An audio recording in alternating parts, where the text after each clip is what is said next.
Pelaku usaha dan asosiasi di sektor industri hasil tembakau tanah air menyambut baik langkah Menteri Keuangan Prubaya Yudi Sadewa yang tidak menaikkan tarif cukai rokok hingga tahun depan. Bahkan pelaku usaha berharap adanya moratorium kenaikan tarif cukai rokok diberlakukan selama 3 tahun. Pelaku usaha di industri hasil tembakau menyambut baik langkah Kementerian Keuangan yang tidak menaikkan cukai hasil tembakau pada tahun 2026. Bahkan pelaku usaha meminta pemerintah untuk melakukan moratorium kebijakan ini selama 3 tahun ke depan guna memulihkan kinerja industri. Pelaku usaha dan asosiasi di sektor industri hasil tembakau tanah air menyambut baik langkah Menteri Keuangan Prubaya Yudi Sadewa yang tidak menaikkan tarif cukai rokok hingga tahun depan. Bahkan pelaku usaha berharap adanya moratorium kenaikan tarif cukai rokok diberlakukan selama 3 tahun. Para pelaku usaha industri hasil tembakau mengaku permintaan moratorium atau penangguhan kenaikan tarif cukai rokok selama 3 tahun untuk memberi ruang bernafas bagi industri hasil tembakau yang semakin tertekan setiap tahun. Penangguhan kenaikan cukai juga diakui akan membuat industri rokok mampu berdaya saing.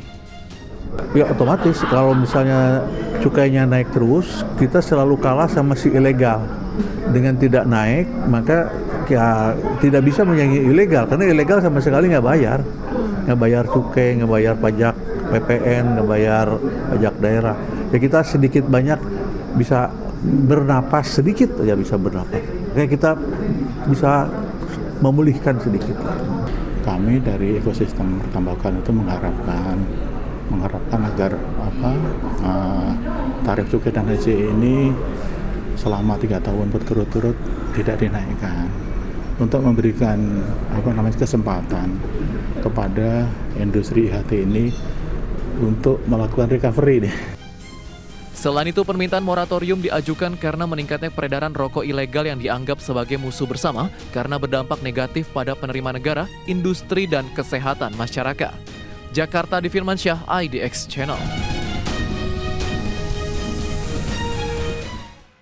Kementerian Perindustrian tengah menyiapkan aturan baru terkait peredaran rokok ilegal yang cukup marak di dalam negeri. Wakil Menteri Perindustrian Faisal Riza menyebutkan aturan ini tengah digodok pemerintah dan akan selesai dalam waktu dekat.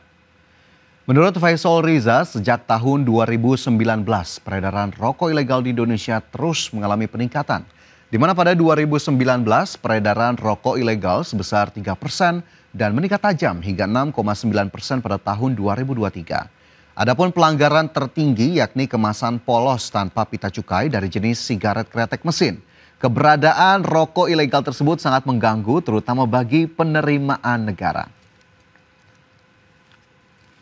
Membuat peraturan baru, sedang disiapkan konsepnya.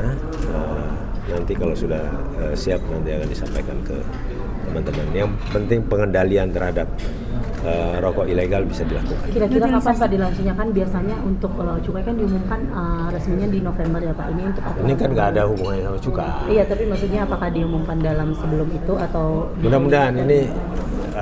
Selanjutnya pemirsa, Direktur Utama PT Aneka Tambang Tbk Ahmad Ardianto memberikan penjelasan terkait kelangkaan emas antam yang sempat terjadi di pasaran. Ardianto menegaskan persoalan tersebut karena ada keterbatasan modal kerja perusahaan. Kelangkaan emas semakin diperparah oleh terhambatnya proses pengadaan bahan baku. Direktur Utama PT Aneka Tambang Tbk atau Antam, Ahmad Ardianto memberikan penjelasan terkait kelangkaan emas antam yang sempat terjadi di pasaran. Ardianto menegaskan persoalan tersebut karena ada keterbatasan modal kerja perusahaan. Menurutnya emas merupakan komoditas dengan harga tinggi dan fluktuatif. Jika Antam membeli dan menyimpan stok dalam jumlah besar, tidak menguntungkan karena perusahaan tidak bisa memprediksi pergerakan harga. Kesulitan Antam itu dalam hal jual beli emas Pak, itu sebenarnya adalah modal kerja. Antam itu kan dulu nggak punya modal Pak, sehingga yang menjualkan emas ke lapangan Bapak-Bapak itu adalah orang-orang yang punya uang. Jadi perusahaan-perusahaan mitra kita namanya wholesaler Pak. Nah, salah satunya, tapi mungkin angle-nya agak berbeda Pak. Wholesaler itulah yang membantu Antam menjualkan kepada toko emas. Ahmad menambahkan kelangkaan emas semakin diperparah oleh terhambatnya proses pengadaan bahan baku. Dalam beberapa bulan terakhir, Antam kesulitan melakukan impor emas, sementara pasokan dari tambang lokal tidak tersedia karena tidak ada kewajiban bagi perusahaan tambang untuk menjual emasnya ke Antam. Tim Liputan, IDX Channel. Komisi 6 DPR RI meminta Kementerian Perdagangan dan Kementerian Perindustrian menunda sementara ekspor emas Indonesia. Pasalnya lonjakan permintaan membuat emas Antam mengalami kelangkaan di pasar. Antam juga diminta untuk menghentikan sementara impor emas dari Singapura dan Australia. Langkah ini dinilai berkontribusi maksimal terhadap perekonomian nasional.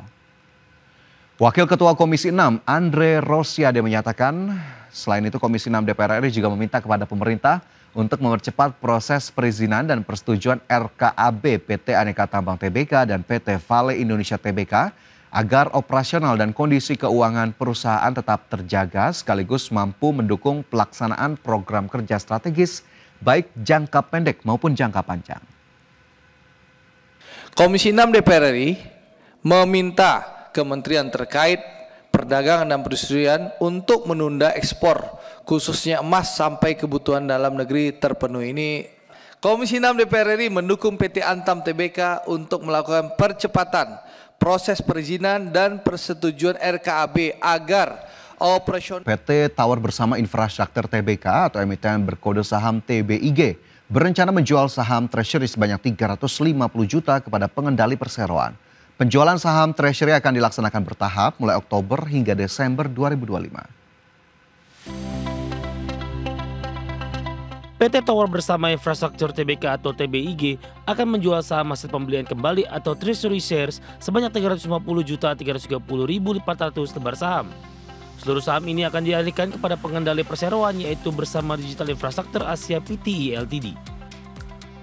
Berdasarkan keterbukaan informasi Bursa Efek Indonesia, pengalihan saham dilakukan setelah TBIG menyelesaikan 2 periode program buyback dalam 2 tahun terakhir. Pada periode pertama, TBIG melakukan buyback sebanyak 102.046.000 saham antara 4 Mei hingga 3 Agustus 2023 saat pasar berfluktuasi signifikan. Setelah itu, TBIG menjual kembali 81.585.300 saham hasil buyback pertama pada 4 hingga 6 September 2023. Dari jumlah tersebut masih tersisa 20.460.700 saham yang disimpan sebagai saham treasury.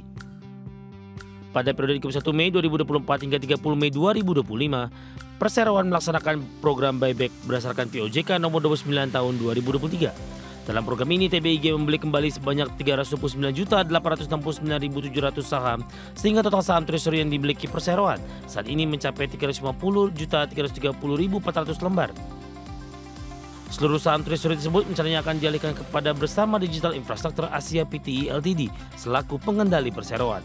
Penjualan akan dilaksanakan dalam 1 tahap atau beberapa tahap mulai 6 Oktober 2025 dan paling lambat 31 Desember 2025 dengan harga mengacu pada ketentuan POJK nomor 29 tahun 2023. Tim Liputan ADX Channel.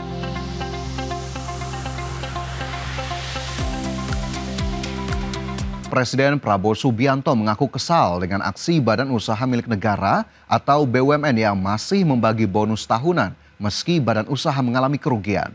Tak hanya itu, banyak jajaran manajemen BUMN yang justru menyalahgunakan kepercayaan negara untuk kepentingan pribadinya. Prabowo menegaskan aksi-aksi tersebut sudah tidak bisa dibenarkan dan akan meminta KPK serta Kejaksaan Agung untuk memburu pejabat BUMN tersebut lewat jalur hukum.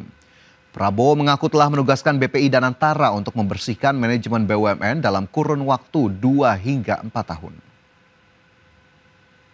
Dia kira itu perusahaan nenek moyangnya. Perusahaan rugi, dia tambah bonus untuk dirinya sendiri. Brengsek banget ini.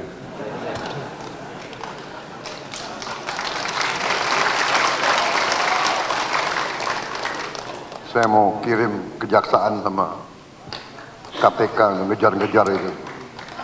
Bagaimana? Perlu dikejar atau tidak?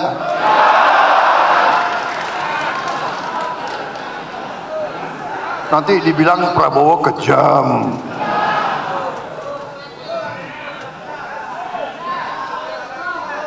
Saudara-saudara, kita kasih kesempatan mereka bersihkan itu BUMN. Saya berharap dari